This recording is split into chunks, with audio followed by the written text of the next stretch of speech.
ሁላችንም ተደዋውለን እዛሽ ቦታ ላይ ሄደን እስከምናይ ድረስ ማመን ያቃተን።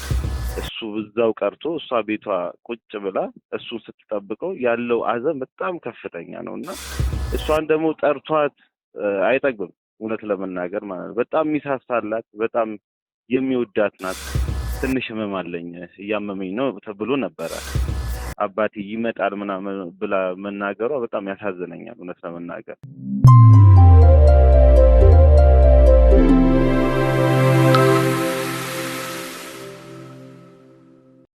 የኮሜዲያኑ ድንገተኛ ህልፈት ይህ ሁሉንም ያስደነገጠና ሞት እንዲህ ቅርብ ነው ወይ ያሰኘ ድንገተኛ አሟሟት ነው።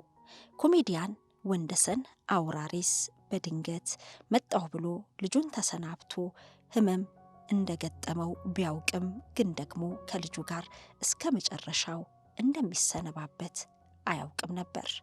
ለዚህም ነው መጣሁ ብሏት የተለያት።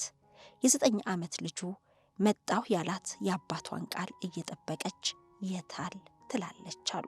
ይበልጥ ሐዘን የከበደባቸው ቤተሰቦች የልጁም የስሙ መጠሪያ የሆነችው የሚወዳት የሚሳሳላት አንስቶ የማይጠግባት ልጁን ወዶ እንዳሏሻት ትረዳው ይሆን?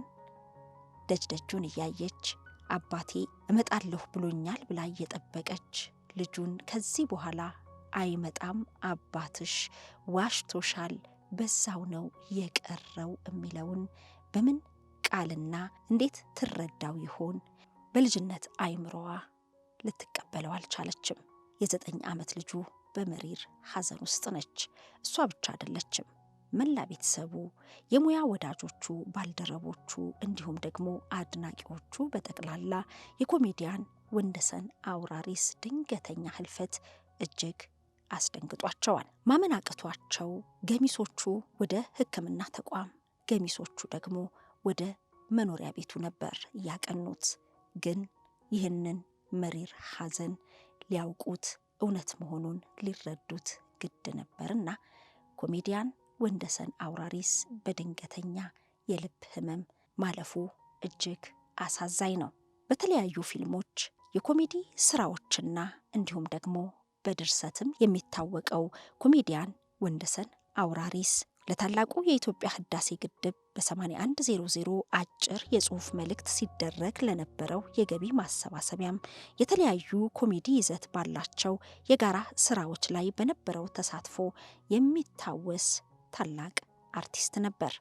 ከትላንት በስቲያ ቅዳሜ ልቤን ብሎ ነበር ወደ ሕክምና ተቋም ያመራው። በድንገተኛ የልብ ህመም በዳግማዊ ሚኒሊክ ሆስፒታል በሕክምና ሲረዳ ቆይቶ ሌሊቱን ሁሉ ሕክምና እየወሰደ ከአንድም 2 ጊዜ አስቸጋሪ ደረጃ እየደረሰ በሕክምና ህይወቱ ተመልሶ ነበር። ይሁንና ግን በመጨረሻ ላይመለስ ተሰናበተ። ኮሜዲያን ወንደሰን አውራሪስ የአንድ ሴት ልጅ አባት ነበረ። አጠቃላይ ህልፈቱንና የቀብር ስነ ስርዓቱን በተመለከተ የቅርብ ወዳጅ ጓደኛ ወንድማማቾች ነን ያለኝ ጋር ማስተር ምትኩ ጋር ደውያለሁ።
ጤና ይስጥልኝ እንደምን አለ? እግዚአብሔር ይመስገን ሰላም ነው አለሁ። ሁሉ መልካም እግዚአብሔር። አስቀድሜ ፈጣሪ ያጽናችሁ ላለሁኝ እንግዲህ እንደ ወንድም እንደ ቅርብ ሰው የኮሜዲያን ወንደሰን አውራሪስ ህልፈት ብዙዎችን ያስደነገጠ ነውና እናንተ ደግሞ የቅርብ ወዳጆቹ ናችሁ። ይህንን መረጃ እናንተም ስትሰጡ ስትናገሩም እንደሚከብዳችሁ ይገባኛል። ግን እንደው ለሸገር ኢንፎ ሚዲያ ተከታታዮች ራስህን አስተዋውቅልኝና ምንድን የተፈጠረው? ምን ገጠመው? እሺ፣ አመሰግናለሁ። እኔ ማስተር ኪሩቤል እባላለሁ። የወንደሰን ወንድማማቾች ነን እና በወንዴ እልፈት በጣም ነው እኛም የደነገጥነው። እውነት ለመናገር ጠዋት ይህ ነገር ተደውሎ ሲነገረን እኛም አላመንም። እንደ ሁላችንም ተደዋውለን እዛሽ ቦታ ላይ ሄደን እስከምናይ ድረስ ማመን ያቃተን እና ሌሎችም ጓደኞቻችን ሌሎች ቤት ሄደን ሌሎች ደግሞ እዛው ያለበት ሆስፒታል ሄደው ያለውን ነገር ሲነግሩን በጣም ነው ልባችን የተሰበረውና ይሄን ይመስላል ነው። እንደው ግን ወንደሰንን በምን አይነት አሁን ባለው አበርክቶ እንዴት ትገልጸዋለህ? ያለው እንግዲህ ፊት ለፊት በስክሪን ወይም ደግሞ በተለያዩ መድረኮች ላይ ከምናየው ባለፈ ያለው መታሰቢያውም ስለሚሆን ያው መቼም የሰው ልጅ ካለፈ በኋላ ስም ከመቃብር በላይ ነው የሚባለው። ወንዴ እውነት ለመናገር በጣም ለሰው ልጅ አዛኝ፣ በጣም ደግሞ እኔ ልቤን የነካው ከመለቱ ይልቅ የልጁ ሀዘን በጣም አባቴ ይመጣል ምናምን ብላ መናገሯ በጣም ያሳዝነኛል። እውነት ለመናገር እሷንም ቻው ብሎ ሄዶ እሱ እዛው ቀርቶ እሷ ቤቷ ቁጭ ብላ እሱን ስትጠብቀው ያለው ሀዘን በጣም ከፍተኛ ነው እና የልጁ ደግሞ ልባችንን ነካው በጣም ማለት ነው። እውነት ለመናገር ማለት ነው። የልጁን ደግሞ ሁሌ አንስ የ9 ዓመት ልጅ ናት። እሷን ደግሞ ጠርቷት አይጠግብም። እውነት ለመናገር ማለት ነው። በጣም የሚሳሳላት በጣም የሚወዳት ናትና በጣም ልጁ በጣም ተጎድታለች። እውነት ለመናገር በልብ ህመም ነው የተባለው። እንደው ህመም እንዳለበት ታውቁ ነበር? እሱ ምንም አልነገረንም፣ ግን ትንሽ ያመኛል ይላል። አሁን በቅርብ ሐዋሳ ላይ ነበረ የሆነ ፕሮግራም የቤተክርስቲያን አገልግሎት ነበርና እንደዚህ ማገልገል ይወዳል እሱና እዛ ላይም ባለው ነገር ስንሄድ ትንሽ ህመም አለኝ እያመመኝ ነው ተብሎ ነበረ። ከዛ ውጪ በዚህ አጋጣሚ ይለየናል ብዬ ጭራሽ አስበንም አናውቅም። እውነት ለመናገር በጣም ፈዘና ድንገተኛ ሞት በስቷል የሚል አንድ ቃለ መጠይቁ ላይ እንደሚያሳስበው ሁሉ ተናግሮ ነበርና እሱም በድንገተኛ ህመም በልብ ህመም ህይወቱ ማለፉ እጅግ በጣም የሚያሳዝን ነው። ምን አይነት ግጥጥሞች ነው የሚያሰኝ ነውና ባላችሁ ወንድማማችነት ባላችሁ ወዳጅነት ስለ ድንገተኛ ሞት እንዲህ ድንገት ስለመለየት ይፈራ ነበር? እዚህ ላይ እንኳን ምንም ፍርሃት ኖሮት አይደለም፣ ግን በጤናው ጉዳይ ላይ ግን ሁሌ ይጨነቃል። እውነት ለመናገር ማለት ነው። ሲያመውም እንደዚህ የውስጡን ማውጣት መናገር አይፈልግም።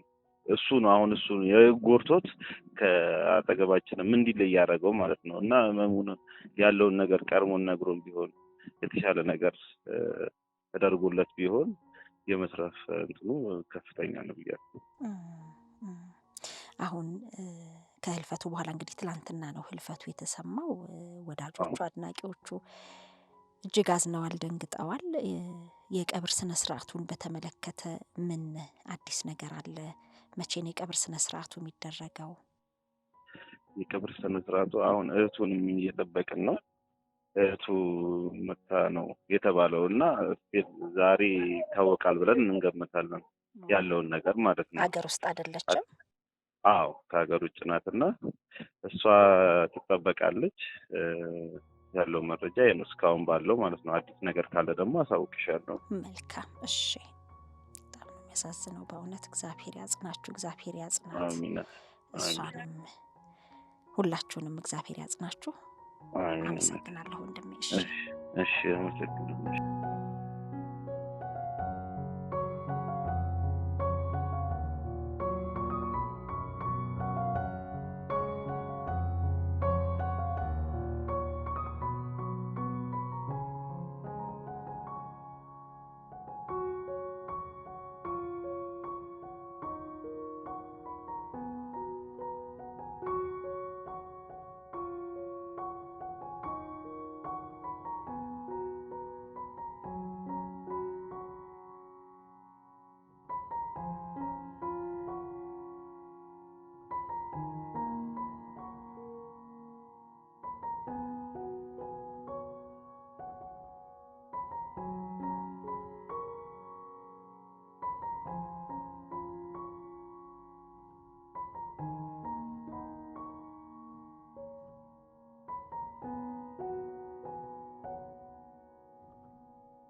ለመላ ቤተሰቦቹ ለአድናቂዎቹ በጠቅላላ መጽናናትን ይስጥልን። ነፍስ ሄር። ሸገር ኢንፎ አዳዲስ ወቅታዊና ተአማኒ የሆኑ መረጃዎችን ያገኙበታል። ሰብስክራይብ በማድረግ ቤተሰብ ይሁኑ። የምንለቃቸው ቪዲዮዎች ፈጥነው እንዲደርሱ የደውል ምልክቷን ይጫኑ። ውዴታውን ለመግለጽ ላይክ፣ ሐሳቡን ለማካፈል ኮሜንት፣ ለሌሎች ለማጋራት ደግሞ ሼር ያድርጉ። አብራችሁን ስለምትሆኑ ከልብ እናመሰግናለን። ሸገር ኢንፎ ታማኝ የመረጃ ምንጭ